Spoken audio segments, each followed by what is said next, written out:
Ar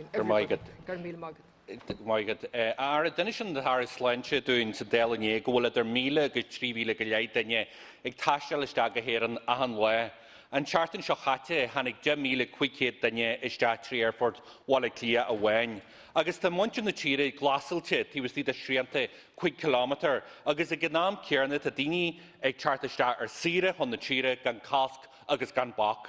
Ní héin war plán maidir le quarantine éigentá fada go leor agus tá sin soilear. Ní mai ar bí le job a dhéanú agus quarantine nástan a chur ar fáil go héigentá de coppla duine as coppla tír ar fod na crunne.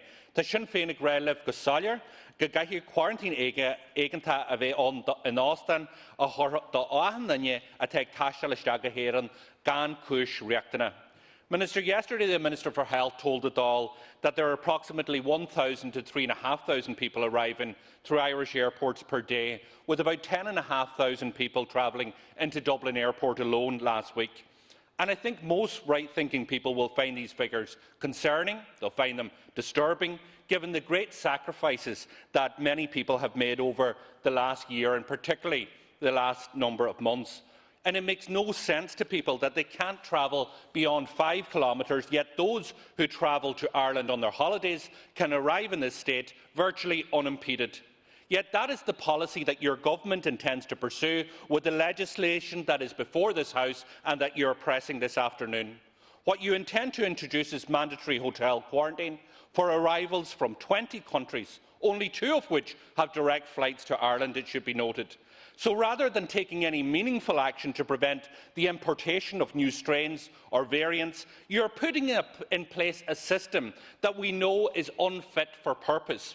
It's absolutely bizarre, Minister. It is unacceptable. There is no urgency, no meaningful action, and in fact it is a dereliction of your duty. And you, as Minister for Transport, bear responsibility for this. I'm sure that you will respond by stating that new countries can be added to the so-called red lists and so on. But on what grounds would they be added? Because once a cluster of COVID-19 or a new strain has been identified in that country, as you know, the virus spreads before it is identified. So your approach amounts to locking the stable doors once the horses have bolted. And what is the logic in this approach? Because I can't get my head around it. You have a choice today.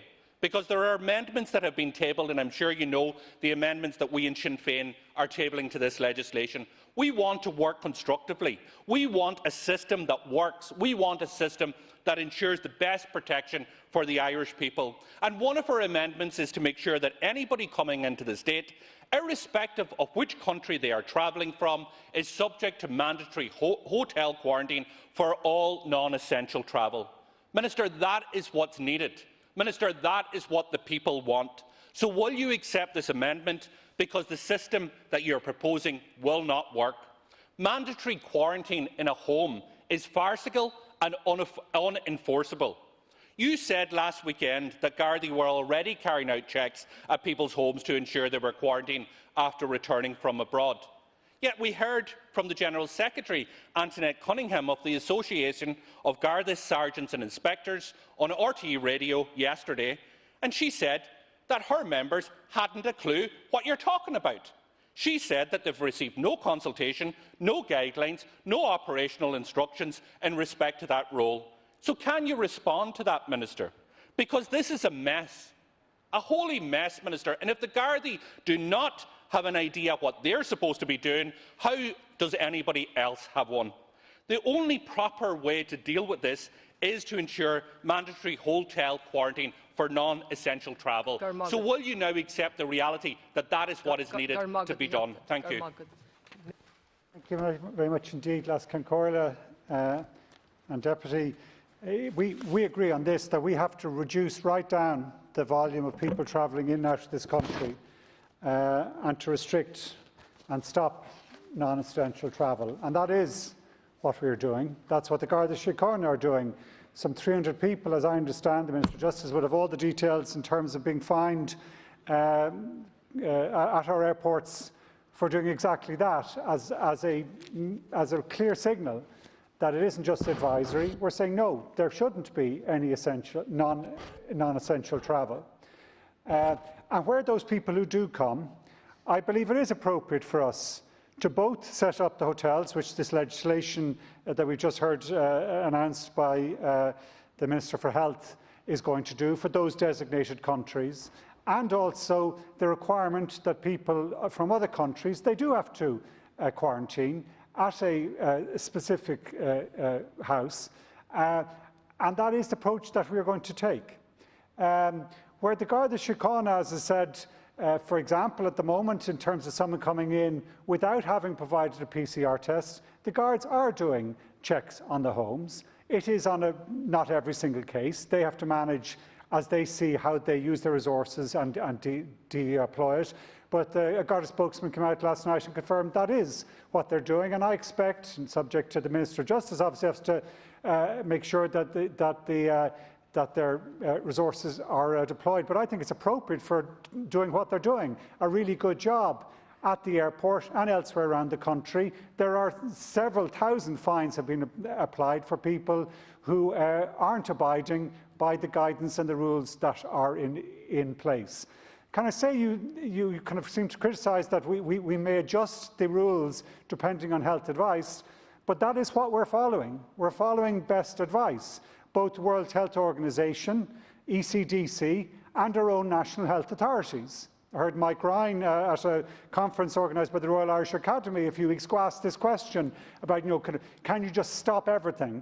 And would that work in terms of travel? And he said no. What actually the focus should be on really acting fast, where there are variations in the virus are identified, to scale up the genomic sequencing testing, which this government has done. We're now meeting that European standard, 10% of all the cases, of PCR cases tested, being again checked for genomic sequencing. That's following the World Health Organization and European advice.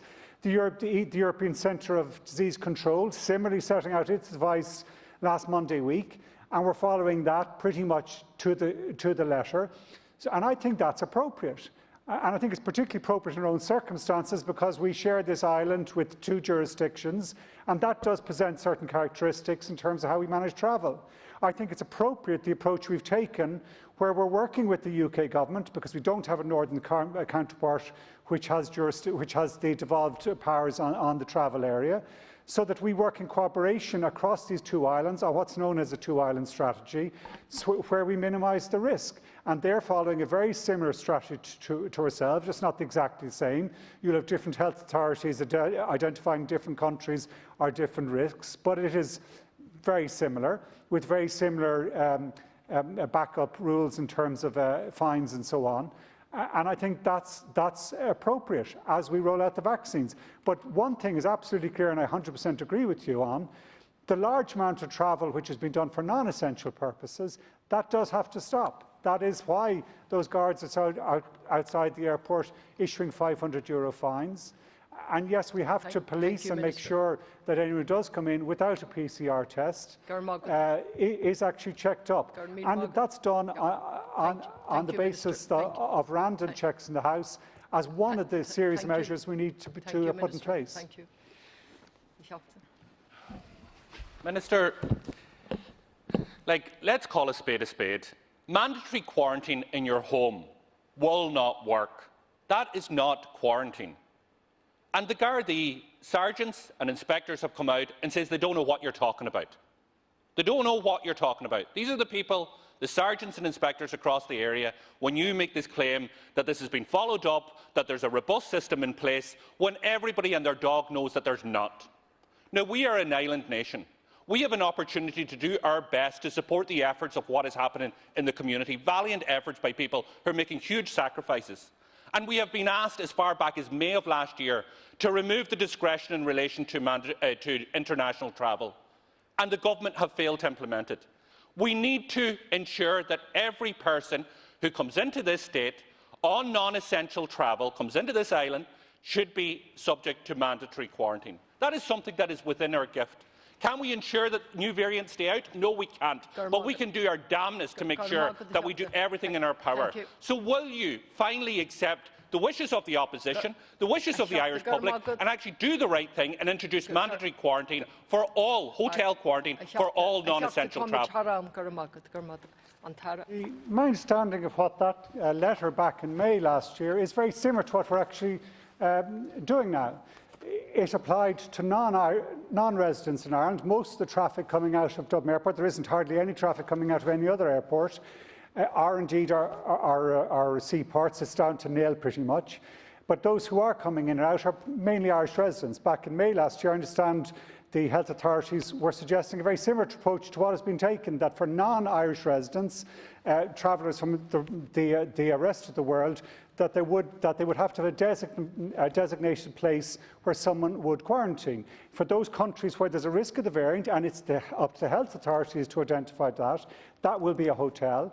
In other cases, it will be the designated spot that they set out in their PLF form. And can I say this in terms of speed on this? Since this variant issue became an issue just before Christmas, immediately we stopped all international travel from the UK initially, in terms of, because that was the high-risk area. We immediately put in place the need for a PCR test before anyone comes here. We have worked in absolute lockstep with the health authorities, with NEFID, to implement the Category 2 designation. We're completely at one with the health authorities in how we're managing this. Thank you, Minister.